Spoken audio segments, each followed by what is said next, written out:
ഏത് തരം സദ്യ ആയാലും അവിയലില്ലാതെ ഒരു പരിപാടിയില്ല. അതും നല്ല തനി നാടൻ അവിയൽ, നല്ല വെളിച്ചെണ്ണയുടെയും നല്ല പച്ച തേങ്ങയുടെയൊക്കെ മണമുള്ള അവിയൽ. അപ്പോൾ പുതിയൊരു വീഡിയോയിലേക്ക് എല്ലാ കൂട്ടുകാർക്കും സ്വാഗതം. ഇന്നത്തെ നമ്മുടെ റെസിപ്പി നല്ല സൂപ്പർ അവിയലാണ്. വീഡിയോ സ്കിപ്പ് ചെയ്യാതെ ഫുള്ള് കാണണം. ഇഷ്ടപ്പെട്ടാൽ സപ്പോർട്ട് ചെയ്യണേ. അവിയലിന് വേണ്ടിയിട്ടുള്ള കഷ്ണങ്ങളെല്ലാം ഇതുപോലെ നീളത്തിലാണ് അരിഞ്ഞു വെച്ചേക്കുന്നത്. കഷ്ണങ്ങൾ കാണാൻ തന്നെ നല്ല ഭംഗി വേണേ. ചേനയുണ്ട്, ഏത്തക്കായ ഉണ്ട്, അമരക്കയുണ്ട്, പിന്നെ അതുപോലെ തന്നെ ക്യാരറ്റ്, വെള്ളരിക്ക, അങ്ങനത്തെ എല്ലാ ഐറ്റംസും ഉണ്ട്, കത്തിരിക്ക.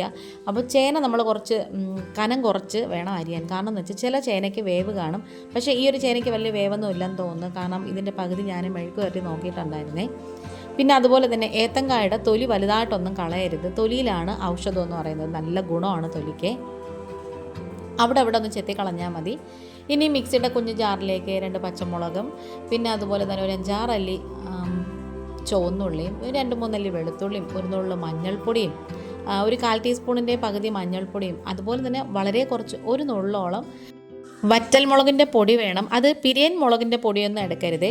ഇനി ഏകദേശം 1 ടീസ്പൂണോളം നെകക്ക ചെറിയ ജീരകം ഉണ്ടല്ലോ, അതും കൂടി വേണം. പിന്നെ 1-2 ഇല കറിവേപ്പിലയും കൂടി പിച്ച് കയറിയിട്ട് കൊടുക്കണം. ഇനി ഇത് മിക്സിയുടെ ജാറിലിട്ട് തരിതരിപ്പായിട്ട് ഒന്നിങ്ങനെ ക്രഷ് ചെയ്തെടുക്കണം.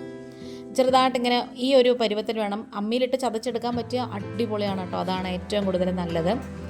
ഇനി നമ്മൾ ചെയ്യുന്നത്, നമ്മൾ ഈ ചതച്ച് വെച്ച കൂട്ടൊക്കെ ഈ ഒരു കഷ്ണത്തിലേക്ക് ഇട്ട് കൊടുക്കണം. ഈ ഒരു രീതിയിൽ അവിയൽ ഉണ്ടാക്കി നോക്കിയിട്ടില്ലെങ്കിൽ ഒരു പ്രാവശ്യമെങ്കിലും ട്രൈ ചെയ്ത് നോക്കണം. സൂപ്പറാണ്, അടിപൊളിയാണ്. ഇത് ഞങ്ങളുടെ ഹസ്ബൻഡിൻ്റെ അമ്മ ഉണ്ടാക്കുന്ന രീതിയാണ് കേട്ടോ. നല്ല ടേസ്റ്റാണ് കേട്ടോ ഇങ്ങനെ ഉണ്ടാക്കും. ഇനി ഇതിലേക്ക് പാകത്തിനുള്ള ഉപ്പും കുറച്ച് വെളിച്ചെണ്ണയും, പിന്നെ അതുപോലെ തന്നെ കുറച്ച് വെള്ളവും കൂടി ഒഴിച്ചു കൊടുക്കാം. വെള്ളം ഒരുപാട് വേണ്ട.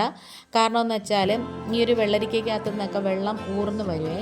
അതുകൊണ്ട് തന്നെ നമ്മൾ ഒരുപാട് വെള്ളം ഒഴിക്കേണ്ട ആവശ്യമില്ല. ഇനി ഇതെല്ലാം കൈ കൊണ്ട് നന്നായിട്ട് മിക്സ് ചെയ്ത് പെരട്ടി യോജിപ്പിച്ചതിന് ശേഷം ഒന്ന് തട്ടിപ്പൊത്തി വെക്കാമേ. ഒന്നിങ്ങനെ അമർത്തി വെക്കണം. ഇനി നമുക്കിതൊന്ന് അടച്ചു വെച്ച് കൊടുക്കാം. പെട്ടെന്ന് തന്നെ വെന്ത് കിട്ടും. ഞാനിപ്പോഴാണ് കേട്ടോ ഗ്യാസൊക്കെ ഓണാക്കിയത്. കൈകൊണ്ട് നന്നായിട്ട് തിരുമിയതിന് ശേഷം ഇനി നമ്മുടെ ആ മിക്സിയുടെ ജാറ് കഴുകണ്ട. അതിനകത്ത് തന്നെ കുറച്ച് തേങ്ങ എടുക്കണം. അതിലേക്ക് കുറച്ച് കശുവണ്ടി പരിപ്പും കൂടി ചേർത്ത് ഒന്നിങ്ങനെ ചതച്ചെടുക്കണം കേട്ടോ. ഇതാണ് കേട്ടോ ഈ ഒരു അവിയലിൻ്റെ ഏറ്റവും കൂടുതൽ ടേസ്റ്റ് എന്ന് പറയുന്നത്. നമ്മുടെ ഇവിടുത്തെ അവിയലിനെന്ന് പറയുമ്പം ചില സ്ഥലങ്ങളിൽ കറുത്ത കടല ഇടുന്നത് കാണാം. അതുപോലെ തന്നെ ചില സ്ഥലങ്ങളിൽ ചേമ്പ്, കാച്ചിൽ, അതുപോലെ ഉരുളക്കിഴങ്ങ്, സവോള ഇതെല്ലാം ചേർക്കുന്നുണ്ട്. അങ്ങനെ നമുക്ക് അവിയൽ വയ്ക്കാം. അത് നല്ല ടേസ്റ്റാണ്. അവിയലെന്ന് പറയുന്നത് എന്ത് മലക്കറിയും നമുക്ക് ചേർത്ത് ഉണ്ടാക്കാം. അവിയലിൻ്റെ പിന്നിലുള്ള കഥയും എല്ലാവർക്കും അറിയാമല്ലോ. പഞ്ചപാണ്ഡവന്മാർ ഒളിച്ച് താമസിച്ചിരുന്ന സമയത്ത് ഭീമനായിരുന്നു കലവറയിലെ പാചകക്കാരനായിരുന്നത്. അപ്പോൾ ആ ഒരു ഭീമനാണ് ഈ ഒരു അവിയൽ കണ്ടുപിടിച്ചതെന്നൊക്കെയാണ് ഐതിഹ്യം. എന്ത് തന്നെ ആയാലും ശരി തന്നെ, സദ്യയിൽ നമുക്ക് അവിയൽ ഒഴിച്ചുകൂടാൻ പറ്റാത്തൊരു അടിപൊളി ഐറ്റമാണ് കേട്ടോ. ഇനി നമുക്ക് ആ ഒരു വെള്ളമൊക്കെ വറ്റി വരുമ്പോഴത്തേക്ക് നമ്മൾ ചതച്ച് വെച്ച ആ കൂട്ടും കൂടി ഇതിലേക്ക് ഇട്ട് കൊടുക്കാം. ആ ഒരു മിക്സിയുടെ ജാറ് കഴുകിയ കുറച്ച് വെള്ളവും കൂടി ഒഴിച്ചു കൊടുക്കാമേ.